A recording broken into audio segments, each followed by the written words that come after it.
apart. Paris, 1865.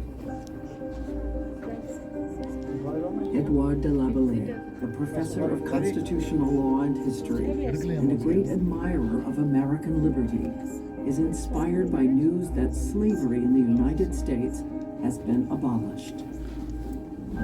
The Civil War is over. To Laboulaye, it seems that finally America is fully committed to its founding ideals of human liberty and equality. Nearly a century earlier, France had been a crucial ally in America's war for independence, a war for the cause of liberty. He imagines a monument, a gift from the French people to commemorate that alliance and to celebrate America's progress toward liberty for all. With the fall of their own republic, the cause of liberty was faltering in France. Laboulaye hopes this gift will rouse a new call for democracy there. He shares his idea with a small group of colleagues and friends.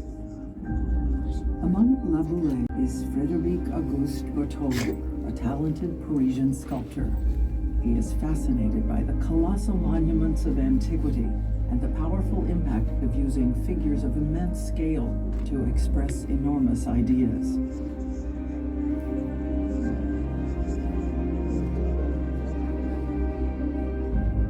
In 1871, Bartholdi crisscrosses America, gathering inspiration, discussing the project with publishers, politicians, and even President Ulysses S. Grant. He searches for the perfect site and finds it, Bedloe's Island, just a tiny speck of land in New York Harbor. But to the artist, a dramatic stage for the colossal statue he'd begun to envision. New York Harbor, one of the busiest in the world, teems with international trade and an increasing flow of immigrants drawn to and fueling an unprecedented surge of industry and wealth in the wake of the Civil War. Every ship coming and going will pass the statue in the harbor. New York has become the very gateway to the New World and the freedom America has come to represent. Laboulaye sets the project in motion. Authorizing the president to designate and set apart the site of the colossal statue on Bedloe's Island and launches a massive fundraising effort. His plan calls for the people of France to donate the statue. Americans will provide a grand pedestal for the statue on the chosen site. Bartholdi spends years on the design. The ancient Roman goddess Libertas has long been used to personify the idea of liberty. But the idea of liberty is controversial in much of the world. It suggests violence and revolution. In the end, Bartholdi's vision transforms the goddess into a bearer of law and light. He calls his statue Liberty Enlightening the World. It is an immense idea, and in 1875 in Paris, Bartholdi begins to build an immense statue of the figure of liberty.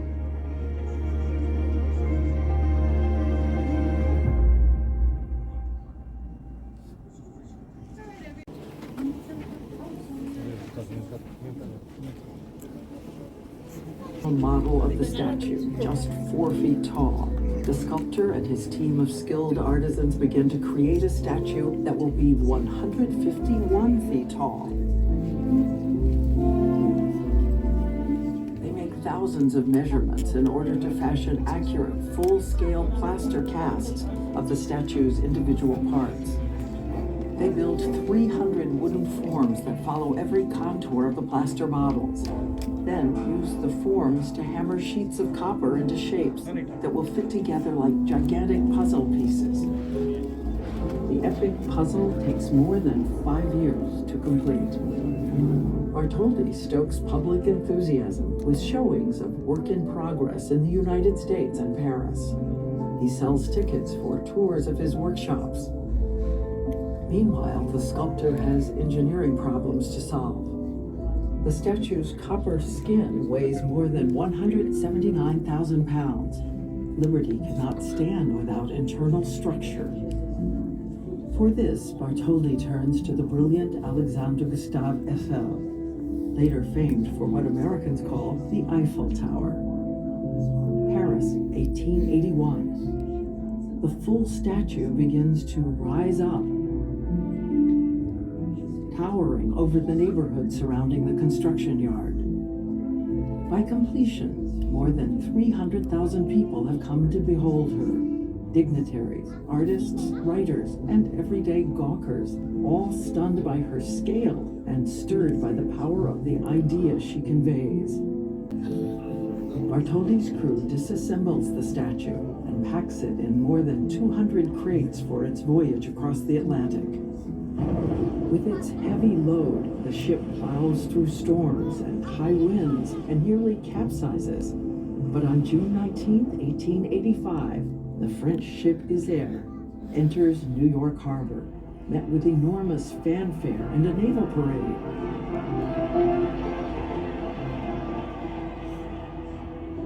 Over the next year, atop the new pedestal on Bedloe's Island, the statue rises again, from the ground to the top of her torch.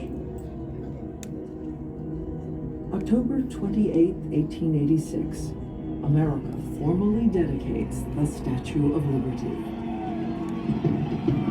Wow. Visitors experience what is perhaps Bartholdi's greatest stroke of genius. They can go inside the statue. Rising up through the structure, the statue is not just an engineering marvel, but an unforgettable metaphor for the dynamic and inspiring force of liberty. Visitors see the world as liberty sees it.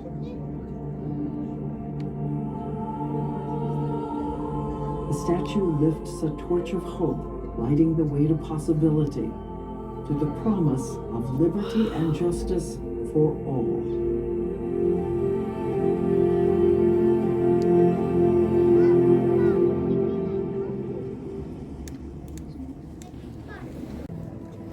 Like liberty itself, the statue began as the impulse of a human heart.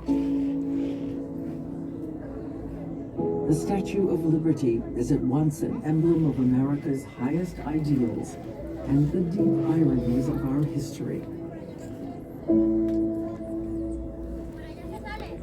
Broken shackles at her feet are the legacy of slavery, still very real in 1886 as the statue is dedicated. Human justice and equality guaranteed by the Constitution, but only a minority of Americans are allowed to vote. In the New York Harbor, she quickly becomes an icon for America and begins to gather layers of meaning as the United States rises to power and prominence in the world. Her light inspires hope in the hearts of millions of immigrants from everywhere on earth. She sees American troops off to war and welcomes them home. The ideals for which she stands resonate far beyond this harbor. She becomes an icon for something far beyond America. She stands for the ageless human yearning to live free. She stands for the belief that we are all born with the right to express the impulse of the human heart.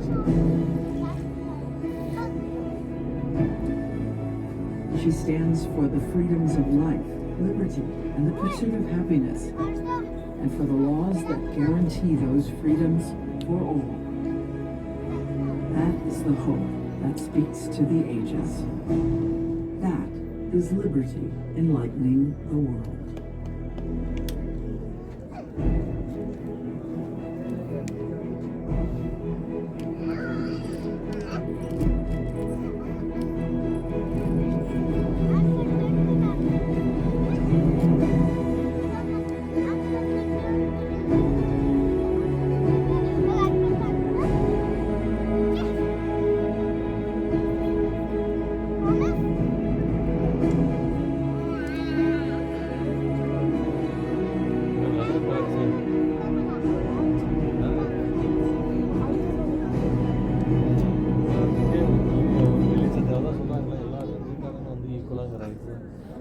Like பண்ணுறதுக்கு வந்து வழிவகை செஞ்சுருக்காங்க. இந்த மாதிரி அவர் சொல்லுவாங்க. சிலர் சொல்லுவாங்க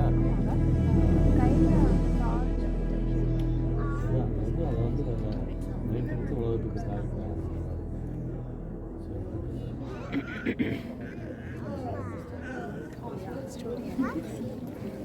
சரி